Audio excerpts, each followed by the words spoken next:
Hi everyone, today we are going to study the new concept known as Johari window.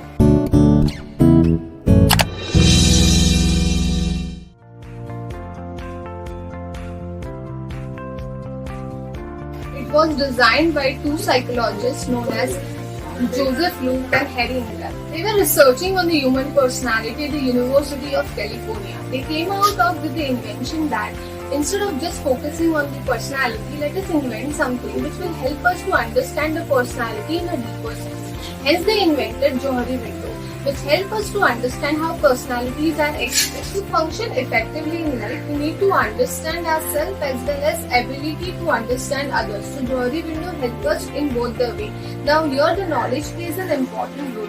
How knowledge is divided into two parts, that is self-knowledge as well as knowledge of understanding others. Now how self-knowledge is important? Because self-knowledge helps us to understand ourselves in a deeper sense. Once we are able to understand ourselves, our consistent behavior, what we like, what we don't like, how we respond to a situation, how we react to a situation, we would be able to understand other person in a deeper sense. And this will help us in the environment of the workplace where we are employees, and what is expected out of us will be helpful to understand us. Here, the two psychologists named Luke and Ingram observed that there are few aspects of our personality which are divided into four quadrants in Johari window. Okay, now we will discuss about the four quadrants or determinants of Johari window. So first quadrant says about open self. Now it is the area in which we personally choose intentionally to convey the information to other person who is unknown to us. Now this is also known as the free area, in which we try to convey the information that the other person should know about ourselves. Now it does not only include the factual information like height, body or color, but also the information regarding the behavior, motives, wants, desire, because this is the personality which other person should know about yourself who is unknown to you. Now this is also known as the public personality. Now what I mean to say public personality is the information which I need to say to the public which people should know about myself. For example, we have learned or heard various videos or stories about the great leaders in which they tell their failure, success story, which people should know their hardship and all. So all this are considered in the open self when we discuss the information which was hidden to us, but now the public is known about it. Now in talking about the window, when we first meet an unknown person, the size of the window is not very much large because the information exchanged has a very little time to exchange. But as soon as we meet that person again and again, the size of the window gets larger day by day because the information shared by the two persons are now very genuine. You understand the behavior of each other. For example, in college also, when there is a first day, we don't know who will be our friends or who will be our best friend. But as soon as we meet and jingle with the people, we come to know, yeah, this group I should belong to. Now we'll talk about the second quadrant known as the hidden self. In this, there are some information which are hidden from the another person, which are known to us, but we do not expose it or convey it to somebody else. Now this is really personal information which we don't want some other person to know about. It might be your past illness, your failures, your some hobbies which you want to keep to yourself. So that is hidden information which you don't discuss to unknown person. Now the third quadrant speaks about the blind self. Now blind self is basically the information or things which we are not aware about in ourselves, but other persons are aware about it. Now it may be a positive or a negative things. For example, you are very good at some work and your bosses trust you much more than yourself that इसको ये काम दे दो ये कर लेगा because इसमें वो talent या skills है जो आपको पता नहीं है पर आपके boss को पता है. So that is a blind self.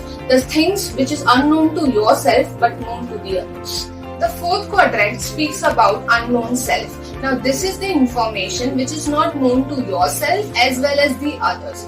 Now it may be a new skills which you are developing inside yourself, but you are not aware or sure about it, and it can be only noticed after some certain period of time. So this is the information which you are not aware or the outside world is aware about yourself.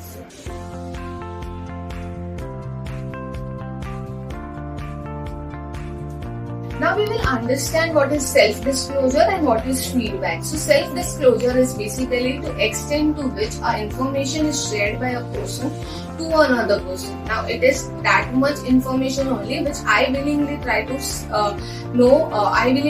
share with another person. Self-disclosure helps to understand what is the problem in the situation and what can be the solution or the outcome of it. Self-disclosure helps us to strengthen the interpersonal relationship, because if you are working in an organization and you know the facts about the information and you try to convey it to your team members or the team leader, that is a self-disclosure which is your viewpoint, your information which you try to convey to your bosses or the team members. While talking about feedback, it is very essential to take a feedback after each and every job is performed in the organization or whatever work you do, because feedback helps us to evaluate ourselves, to know our strength and weakness and how we can improve on it. Now let us talk about few personalities. First is open, respectful person. Here, this type of personality or this type of human beings are very open about their self. They are known as the public image. They does not care about the feedback from the others. They just open their heart and communicate with the public. They have a very centered self-image. They have lots of confidence while speaking to others. They are into the greatest version of their self while communicating with the people, and it makes the communication much more better in an interpersonal group. Now they have so much confidence that they can convey what they want. Now this helps us to understand that the more we operate on the open area, the more better we can understand each other. Now we'll talk about the interviewer.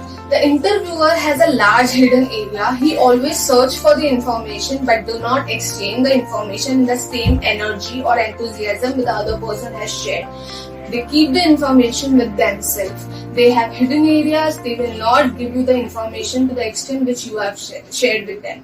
For example, when you sit in the interview table, you are an interviewee, and the interviewer, the person who will interview, asks you questions about yourself, your career, your personal backgrounds, your hobbies, will not necessarily exchange the same extent of the information with yourself. So they have the information about you, but they will not share the information which they know.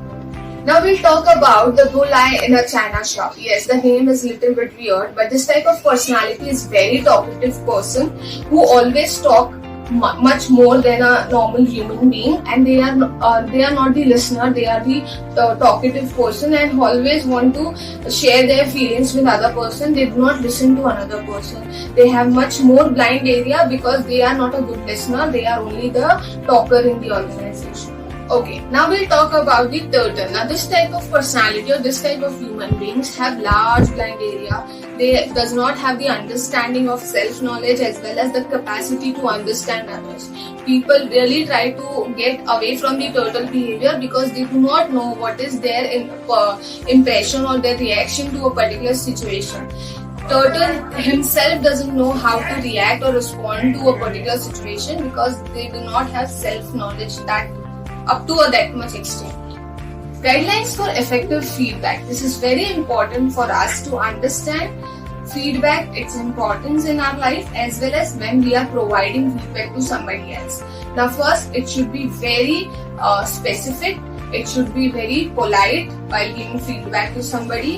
It should be up to the time. It should be very immediate after one's role or performance is done.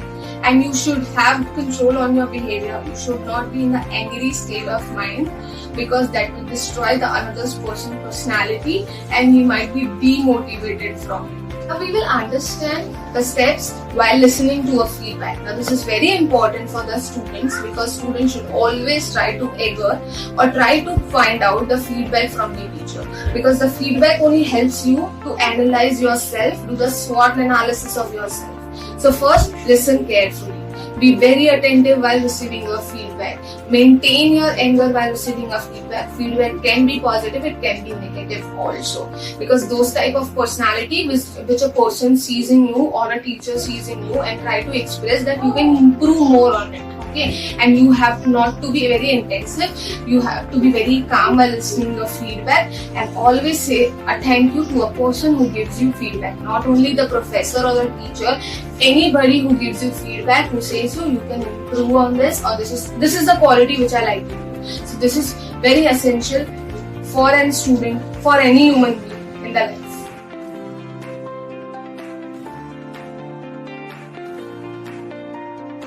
Last but not least, what we learn from Johari window. First is self-awareness, because Johari window help us to understand ourselves in a better manner.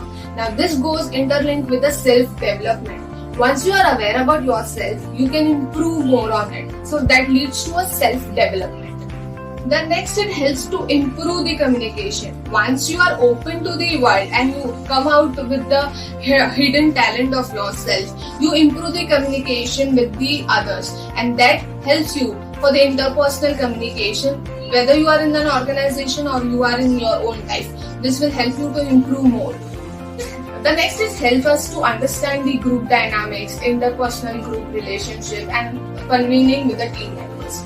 How it is possible? Once you communicate effectively, once you open with the people, you can communicate more to them. You can share the knowledge more to them. You can pass the information from one group to another group. What you think, what your point of view is about a particular thing or about a particular situation. Now, this will help you to understand the other person also, as well as make them understand what hurdles are there in a project and what you think, what is your point. Because communication plays an important role whenever you are dealing with a personality or a human being. Once you start communicating effectively, you build a relationship with the groups, you build a relationship with the team members, hence you are very effective in your work.